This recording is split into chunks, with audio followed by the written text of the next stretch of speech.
हरे कृष्णा। तो दूसरा अध्याय 47वां श्लोक तो साथ में पढ़ते हैं। कर्मान कर्मानिवाधिकारस्ते कर्मण्येवाधिकारस्ते मा फलेषु मा फलेषु कदाचन मा फलेषु फलेषु कदाचन कदाचन मा कर्म फलं हेतुर्भूर् मा मा कर्मफल हेतु भूर मा ते संगोऽस्तेव अकर्मणि माते संगो कर्मणि कर्मणि कर्मणेवाधिकारस्ते कर्मण्येवाधिकारस्ते मा फलेषु कदाचन मा फलेषु फलेषु कदाचन कदाचन मा कर्म फलहेतुर्भूर् मा मा कर्मफल भूर मा ते संगोऽस्त्व अकर्मणि मा संगोऽस्तु अकर्मणि कर्मण्येवाधिकारस्ते कर्मण्येवाधिकारस्ते मा फलेषु कदाचन मा फलेषु फलेषु कदाचन मा कर्म फलहेतु मा कर्मफलहेतुः भूर्मा ते संगोऽस्त्व अकर्मणि संगोऽस्तु अकर्मणि तुम्हें अपना कर्म तुम्हें अपना अपना कर्म कर्तव्य करने का अधिकार है, कर्तव्य करने का अधिकार है, किंतु तुम किंतु किंतु कर्म किंतु कर्म कर्म के फलों के किंतु कर्म के कर्म के फलों फलों के की तुम अधिकारी नहीं हो। तुम अधिकारी अधिकारी नहीं नहीं हो। हो। तुम ना तो कभी अपने तुम ना तो ना तो कभी कभी अपने अपने आप को अपने कर्मों के फलों का कारण मानो, अपने अपने आप को अपने कर्मों के फलों का कारण मानो, ना ही कर्म ना करने में कभी आसक्त हो। ना ना ही कर्म कर्म ना ना करने करने में में कभी कभी असक्त हो। आसक्त हो। तुम्हें अपना कर्म कर्तव्य करने का अधिकार है, किंतु कर्म के फलों के तुम अधिकारी नहीं हो। तुम ना तो कभी अपने आप को अपने कर्मों के फलों का कारण मानो, ना ही कर्म ना करने में कभी आसक्त हो। तो इसका तात्पर्य जो है प्रभुपाद जी ने दिया है, तो हम उसको पढ़ते हैं। कौन पढ़ेंगे?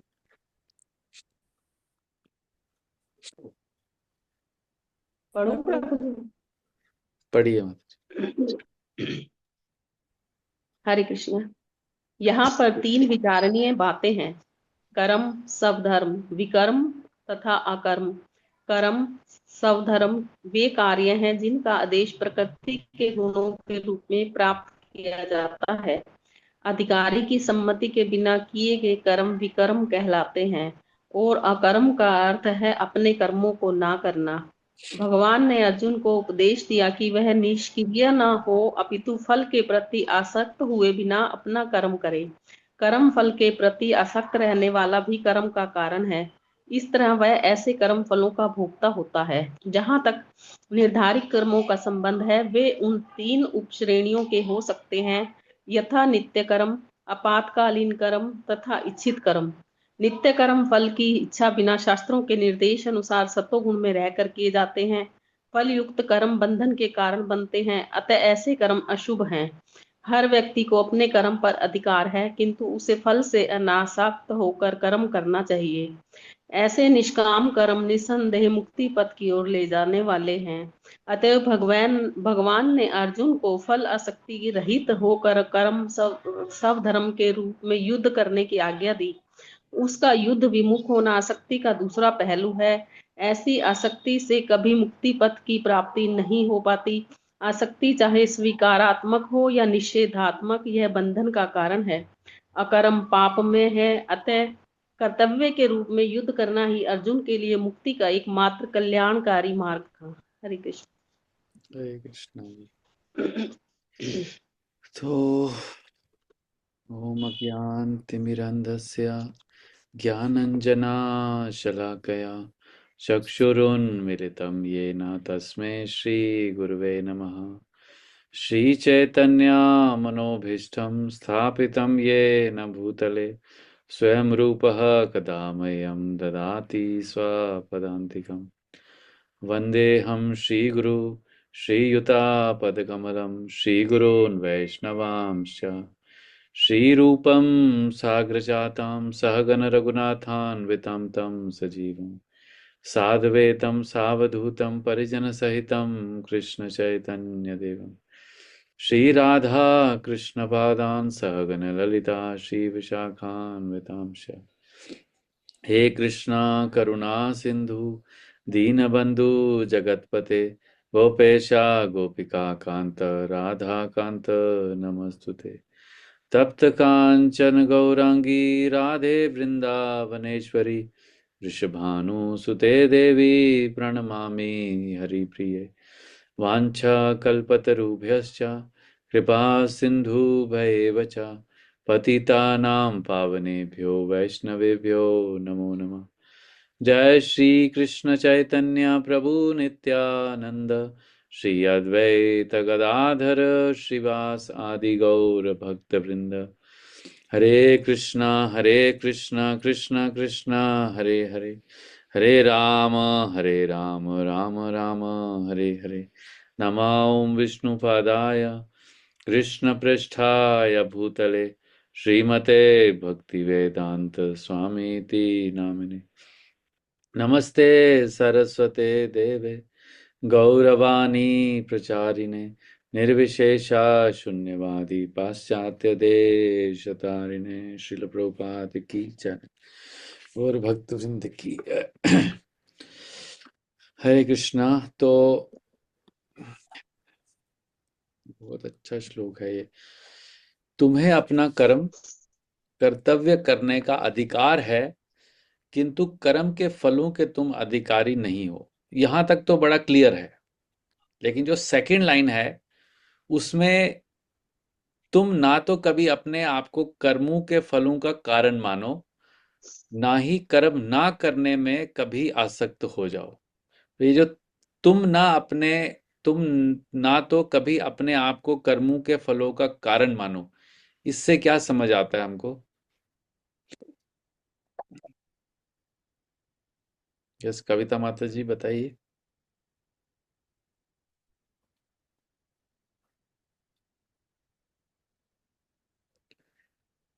तो अगर हम प्रभु कर्म जी गीता के अगले अध्यायों में बताया गया है कि इंसान जब कर्म करता है तो कर्म करने के पीछे तीन लोग सहायी होते हैं।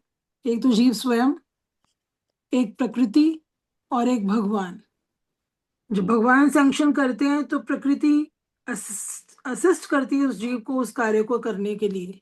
तो अगर हम कोई भी कार्य कर रहे हैं, जैसे कोई हमने अच्छा कार्य किया है तो हम ये बोलेंगे मैंने ये किया है। तो हमें ये जानना चाहिए कि जब भी कोई कार्य होता है उस वो अकेला करता ही हम्म करने वाला नहीं होता। उसके बैक में दो और लोग भी होते हैं जो असिस्ट करते हैं उस कार्य को करने के लिए, एक प्रकृति और एक भगवान स्वयं। हम्म तो कर्म करने के तीन हिस्सेदार रहते हैं। यस, बिल्कुल सही है। तो अपने आप को कर्मों के फलों का कारण तुम ना तो कभी अपने आप को कर्मों के फलों का कारण मानो। इसको ही प्रभुपाद जी ने नीचे हमें इसको एक्सप्लेन किया, तो हम इसको पढ़ते हैं। तो यहाँ पर प्रभुपाद जी बोल रहे हैं, यहाँ पर तीन विचारणीय बातें हैं। कौन कौन सा? एक है कर्म, जो कि हमारा स्वधर्म है। जिस भी अम, चेतना में हम हैं, देहात्म बुद्धि में है, देहात्मिक चेतना में है, तो जैसे भी ब्राह्मण वैश्य शूद्र जो भी है क्षत्रिय, जैसा भी हमारा स्वधर्म है। विकर्म तथा अकर्म। विकर्म मतलब जो पाप, और अकर्म मतलब करना ही नहीं। और कर्म स्वधर्म वह कार्य है, अब यहाँ एक्सप्लेन कर रहे हैं। कर्म या स्वधर्म वह कार्य है जिनका आदेश प्रकृति के गुणों के रूप में प्राप्त किया जाता है, अधिकारी की सम्मति के बिना किए गए। सो पहला कौन सा हो गया? जो स्वधर्म है, जिनका आदेश प्रकृति के गुणों, मतलब जैसा हमारा नेचर है उसके अकॉर्डिंगली अगर हम कर्म कर रहे हैं तो वो हमारा स्वधर्म है। और पिछले श्लोकों में अर्जुन को उपदेश मिला कि तुम्हारा तुम्हारा स्वधर्म जो है, क्योंकि तुम क्षत्रिय कुल में पैदा हुए हो, तुम्हारे अंदर क्षत्रिय के गुण हैं, तो इसलिए तुम्हें अपना स्वधर्म निभाना चाहिए, इसलिए तुम्हें तुम्हें युद्ध करना चाहिए। जब भगवान ने उनको 38 श्लोक में, दूसरे अध्याय के 38वें श्लोक में जब फाइनल उपदेश दिया, जब सांख्य योग जहाँ एंड हुआ, तो वो हमारी भी प्रवृत्ति या प्रकृति, हमारी नेचर हमारा जैसा है उसके अकॉर्डिंगली अगर हम कर्म करते हैं तो वो स्वधर्म में आता है। और दूसरा, अधिकारी की सम्मति के बिना किए गए कर्म विकर्म हो गए, मतलब जो हमारे लिए ऑथराइज्ड कर्म नहीं है, मतलब निर्वाचित कर्म नहीं है जो हमें करना चाहिए, उसके विपरीत अगर हम करते हैं तो अपनी प्रकृति के विपरीत करते हैं तो वो अकर्म, वो क्या हो जाता है? विकर्म। और अकर्म क्या हो गया? कि अपने काम को करना ही नहीं, मतलब लेजी बन जाना कि हम तो करेंगे ही नहीं कुछ। तो भगवान ने अर्जुन को उपदेश दिया है कि वह निष्क्रिय ना हो। अभी अर्जुन क्या कर रहे हैं? अगर हम फर्स्ट चैप्टर को थोड़ा दोबारा याद करें तो अर्जुन लास्ट के 35-36 वाले जो श्लोक हैं वहां से वो क्या क्या बोलना शुरू करते हैं? बहुत सारे 5 रीजन देते हैं कि मैं अगर युद्ध करूंगा तो ये होगा, ये होगा, 5 रीजन देते हैं। और फिर उसके बाद बोलते हैं कि अपना बस हो गया, अभी मुझे समझ नहीं आ रहा है कि मैं क्या करूं। तो मेरी बॉडी, मेरा जो शरीर है वो अब कांप रहा है, बहुत सारे ऐसा ऐसा चीजें। और वो अश्रु बहाने लगते हैं, मतलब विलाप करने लगते हैं। तो वो क्या मतलब कि वो निष्क्रिय बनना चाहते हैं कि मेरे को कुछ करना ही नहीं है, ये सारे मेरे परिवार वाले मेरे आगे आगे खड़े हो गए युद्ध के लिए, अब मैंने युद्ध करना ही नहीं है, मैं तो जंगल में जाके कहीं किसी जगह पे भीख मांग के खा लूंगा, या जंगल में जाके जो है वो फल फल कंद मूल ये सब खा के अपना जीवन व्यतीत करूंगा, मुझे करना ही नहीं युद्ध। तो निष्क्रिय ना हो। तो अर्जुन दोबारा को हाँ जी। विकर्म दोबारा बताइए प्रभु। अधिकारी की सम्मति के बिना किए गए कर्म विकर्म, इसका मतलब समझ नहीं आया। विक्रम मतलब है जैसे कि अगर सिंपल लैंग्वेज प्रभु जी कह सकते हैं, जो शास्त्रों के अनुसार किए गए काम होते हैं वो कर्म है। जो शास्त्रों के अनुसार नहीं किए गए, मान लो आप किसी की जीव हत्या कर देते हो, मांसाहार कर रहे हो, ये विकर्म, शास्त्रों के अनुसार नहीं है, तो इसे हम विकर्म कहते हैं सिंपल लैंग्वेज में। सिंपल है। यस, थैंक यू बिंदु माता जी। तो यहाँ पर अर्जुन जो है वो निष्क्रिय बनना चाहते हैं, मतलब वो ना कर्म करना चाहते हैं ना विकर्म करना चाहते हैं, लेकिन अकर्म करना चाह रहे हैं कि कर्म करना ही नहीं मुझे। सो क्योंकि वो ऐसा क्यों करना चाह रहे हैं? कर्म फल के प्रति आसक्त होने भी वाला भी कर्म का कारण है। मतलब यहाँ पर अर्जुन को लग रहा है कि अगर वो कर्म करेंगे तो उसका उसका कारण भी वो अपने को मान रहे हैं, और उसका जो फल आएगा, फल मिलेगा उस जो युद्ध करेंगे या युद्ध करने के लिए बोला जा रहा है उनको, तो उसके फल को का भी कारण अपने को ही मान रहे हैं। है ना, समझ रहे हैं ना आप? कि उससे इतने लोग मर जाएंगे, वो मेरी वजह से होगा। और वहां बोलते हैं ना कि कुलक्षया प्रणश्यति कुल धर्म सनातना धर्म नास्ते कुला कृष्णम अधर्मो अभिवृद्धि उता, कि मैं अगर ये सबको मार दूंगा तो कुल का नाश हो जाएगा, कुल का नाश होने से उसमें अधर्म फैलेगा, और ये सब बहुत सारे रीजन देते हैं। तो वह इस तरह ऐसे कर्म फलों का भोक्ता होता है। तो जहां तक निर्धारित कर्मों का संबंध है वह 3 उप श्रेणियों में हो जाते हैं। अब ये कौन से कर्म की बात हो रही है? जो स्वधर्म है। तो स्वधर्म 3 टाइप के हो गए, जो निर्धारित कर्म है वो 3 टाइप के। तो एक हो गया नित्य कर्म, आपातकालीन कर्म तथा इच्छित कर्म। तो नित्य कर्म फल की इच्छा बिना शास्त्रों के निर्देश अनुसार सतोगुण में रहकर किए जाते जो कर्म हैं वो होंगे नित्य कर्म। ठीक है। पहला डिवाइड किया कर्म, अकर्म और विकर्म में, ठीक है। तो वो ऊपर फर्स्ट पैराग्राफ में उसको डिफाइन कर दिया। फिर अब जो निर्धारित कर्म है, मतलब जो स्वधर्म है, उसको 3 पार्ट में डिवाइड किया गया: नित्य कर्म, आपातकालीन कर्म तथा इच्छित कर्म। तो उसमें से पहला जो नित्य कर्म है वो क्या है कि नित्य कर्म फल की इच्छा बिना और शास्त्रों के निर्देश अनुसार सतोगुण में रहकर किए जाते हैं। तो नित्य कर्म का समझ आ गया। फल युक्त कर्म बंधन के कारण फल युक्त कर्म बंधन के कारण बनते हैं, अतः ऐसे कर्म अशुभ हैं। तो जब हम फल की इच्छा करने करके कोई कर्म करते हैं तो वो हमारे लिए बंधन का कारण करते हैं, इसलिए ऐसे कर्म को अशुभ माना जाता है। तो हर व्यक्ति को अपने कर्म पर तो अधिकार है, किंतु उसे फल से अनासक्त होकर कर्म करना चाहिए। ऐसे निष्काम कर्म निस्संदेह मुक्ति पथ की ओर लेके जाते हैं। और जो दूसरे जितने भी कर्म हैं, चाहे वो मतलब विकर्म तो हमें बांधते ही हैं, अकर्म भी हमको बांधता है, लेकिन कर्म के अंदर भी अगर हम फल की आसक्ति के साथ कर्म करते हैं, जो कि सकाम कर्म जिसको बोलते हैं, तो सकाम कर्म जो है वो अशुभ कर्म में आता है। मतलब उसका जो विशेषण उसको लगाएंगे वो अशुभ है, क्योंकि उससे कुछ शुभ होता नहीं है। इवन हमें उसके फल भी मिल जाएंगे तो तब भी जैसे कोई बोलता है ना कि मैंने ये किया तो मुझे ये मिला। मान लो उसने कुछ कर्म किया, उसको उसका फल मिल गया, लेकिन अगर वो मान लो वो फल उसका शुभ भी था, लेकिन तब भी भगवान यहां बताते हैं कि वो अशुभ ही है। क्यों? क्योंकि वो उसके बंधन का कारण बन गया। अब वो उस कर्म से आसक्त हो गया, कर्म से आसक्त हो गया और कर्म के फल से आसक्त हो गया, तो इसलिए वो शुभ नहीं है, वो अशुभ है। तो इसलिए यहां पर अर्जुन को ये क्यों बताया जा रहा है कि अर्जुन पहली बात तो अपने को कर्म फल का कर्ता मान रहे हैं कि मैं युद्ध करूंगा तो ये इफेक्ट होगा, ये रिजल्ट आएगा। दूसरा, वो कर्म के बंधन से बंधे हुए लग रहे हैं। उनको लग रहा है कि अ, अगर मैं ये करूंगा, मतलब वो रिजल्ट को पहले सोच रहे हैं एक्शन करने से पहले। होता है ना ऐसा, जैसे हम कभी कुछ करना चाहते हैं और हम उसका डिसीजन ले नहीं पाते हैं। हमें लगता है अच्छा मैं ये करूंगा तो ये हो जाएगा, अच्छा फिर वो ये हो जाएगा, तो ऐसे ऐसे हमारे माइंड में बहुत सारे परमुटेशन कॉम्बिनेशन, अच्छा ये होगा तो वो होगा तो ये, ऐसे ऐसे हम बहुत कुछ सोचते जाते हैं।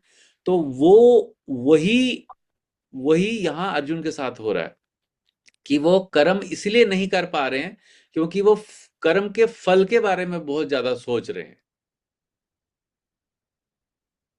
तो इसीलिए बोल रहे हैं कि जब हम निष्किंतु उसे फल से अनासक्त होकर, हर व्यक्ति को अपने कर्म पर तो अधिकार है, बोलते हैं हाँ कर्म तो करना ही है, कर्म तो।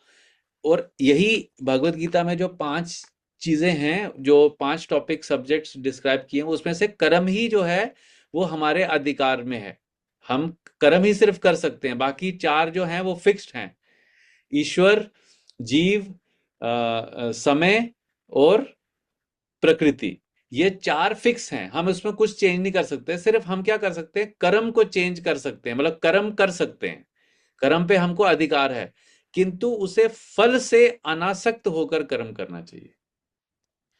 जब भी व्यक्ति अपने कर्म को फल कर्म करने से पहले ही उसके फल के बारे में सोचता है, तो वो अपने को बंधन में बांधता है। इसका एग्जाम्पल कैसे समझ सकते हैं? अगर मान लो उसने कर्म किया और उसका फल अच्छा हुआ, मतलब सो कॉल्ड भौतिक दृष्टि से अगर वो अच्छा हुआ, जैसा वो चाहता था वैसा हुआ, अच्छा नहीं बोलूंगा, जैसा वो चाहता था वैसा हुआ, तो उसको लगेगा नेक्स्ट टाइम मैं ऐसा करूंगा तो ऐसा होगा, ठीक है, तो वो भी उसके बंधन का कारण बन गया। और अगर मान लो उसने कर्म किया और उसके विपरीत उसको फल मिला, तो भी वो उसके लिए बंधन का कारण है, क्योंकि नेक्स्ट टाइम वो उस कर्म कर्म को करेगा नहीं, अगर उसको वैसा फल चाहिए होगा, क्योंकि उसको पता है कि इससे विपरीत फल मिलेगा। तो वो डुअलिटी में फंसा रहेगा कि ये अच्छा कर्म है ये बुरा कर्म है, वो उसी में फंसा रहेगा और वही उसके बंधन का कारण बन जाएगा। तो ऐसे निष्काम कर्म, अब निष्काम कर्म मतलब बिना किसी फल की इच्छा किए हुए अगर कोई भी हम कर्म करते हैं, चाहे हम अपना घर का काम कर रहे हैं, ऑफिस का काम कर रहे हैं, बिजनेस करें, पूजा पाठ करें, कोई भी एक्टिविटी करें, खासकर स्पिरिचुअल एक्टिविटीज भी, अगर हम स्पिरिचुअल एक्टिविटी, आध्यात्मिक, जो हम मान लो माला करते हैं, वो भी अगर हम किसी फल की इच्छा से करते हैं ना, वो भी हमें बांध देता है। तो इसलिए हमें हर कर्म जो है वो फल से अनासक्त होकर हमें कर्म करना चाहिए, ऐसा भगवान अर्जुन को बता रहे हैं। तो ऐसे निष्काम कर्म निस्संदेह मुक्ति पथ की ओर ले जाने वाले हैं, और इसके विपरीत जितने भी कर्म हैं, जो सकाम कर्म है, वो हमें बंधन पथ की ओर लेकर जाने वाले हैं। उससे हम बंध जाते हैं, मैं और मेरा वाला आ जाता है कि मैंने ऐसा किया, मैंने वैसा किया। और ऐसे लोग जो सकाम कर्म करते हैं, उनके मुंह पे हमेशा एक वर्ड बहुत कॉमन होता है, मैं, मेरा, मैंने, मेरे। ये उन व्यक्तियों के सिम्टम होते हैं। ठीक है, कुछ आप लोग ऐड करना चाहते हैं? अब ये फिर तो हम ना चाहते हुए भी कर्म ही कर रहे हैं, क्योंकि जब हम नाम जप कर रहे हैं, गीता अध्ययन कर रहे हैं, तो अंदर से हमारा मोटो तो यही है कि हम भगवान के धाम जाना चाहते हैं। ये मतलब ये फल ही हो गया ना, हम ये फल चाहते हैं, इसीलिए ये सब कुछ हम कर रहे हैं, तो वो फल तो रहता ही है दिमाग में। मैं आपको बताता हूँ, हम शिक्षा अष्टकम रोज पढ़ते हैं ना, उसका जो, अगर आप लास्ट लाइन पढ़ते हैं, लास्ट लाइन अगर हम, लास्ट पैराग्राफ अगर हम शिक्षा अष्टकम का पढ़ते हैं, अश्लिष्य वा पदारतम पिनष्टु माम अदर्शनम मर्मा हतम करोतु वा यथा तथा व विद्ध धातु लंपटो मत प्राण नास्तस्तु स एव नापरम। इसका अर्थ है, ध्यान से सुनिए, एकमात्र श्री कृष्ण के अतिरिक्त मेरे कोई प्राणनाथ हैं ही नहीं। ठीक है, और वह ही सदैव बने रहेंगे, चाहे वो मेरा प्रगाढ़ आलिंगन करें अथवा दर्शन ना देकर मुझे आहत करें। वह नटखट लंपट कुछ भी क्यों ना करें, वह सभी कुछ करने के लिए स्वतंत्र हैं, क्योंकि वह मेरे नित्य आराध्य प्राणनाथ है। This is the highest teaching जो हमें चैतन्य महाप्रभु दे रहे हैं। हम ये रोज पढ़ते हैं, इसीलिए पढ़ते हैं। और पहला जो श्लोक है, चेतो दर्पण मार्जनम, वो हमें बताता है कि हमें अपना मन को शुद्ध करना है। ये सब चीजें हमें बताते हैं। तो धीरे धीरे हमें भक्ति में भी कर्म फल की इच्छा से उठकर भक्ति में भी हमें निष्काम कर्म करना है, कि मतलब भगवान की प्रसन्नता के लिए करना है। अब जब हम भगवान की प्रसन्नता के लिए कर्म करते हैं ना, तो वो हमें, हम मतलब हम अगर फल की इच्छा भी कर रहे हैं, लेकिन अपने लिए नहीं कर रहे हैं, भगवान के लिए कर रहे हैं, तो वो हमें बांधता नहीं है। अगर हम ये बोलें कि मैं 16 माला का जप कर रहा हूँ, कर रही हूँ, मैं क्लास अटेंड कर रहा हूँ, कर रही हूँ, क्योंकि उसके बाद हमें गोलोक वृंदावन जाना है, अगर वो अपनी इच्छा पूर्ति के लिए वृंदावन गोलोक जाना है, तो वो क्या है, वो भी हमें बंधन में डाल रहा है। लेकिन अगर हम ये बोलते हैं कि भगवान की सेवा करने के लिए हमें गोलोक वृंदावन जाना है, तो वो हमें बाइंड नहीं करेगा भक्ति में भी। ये हाईएस्ट जो चैतन्य महाप्रभु ने बताया, जो अभी 8वां श्लोक हमने पढ़ा।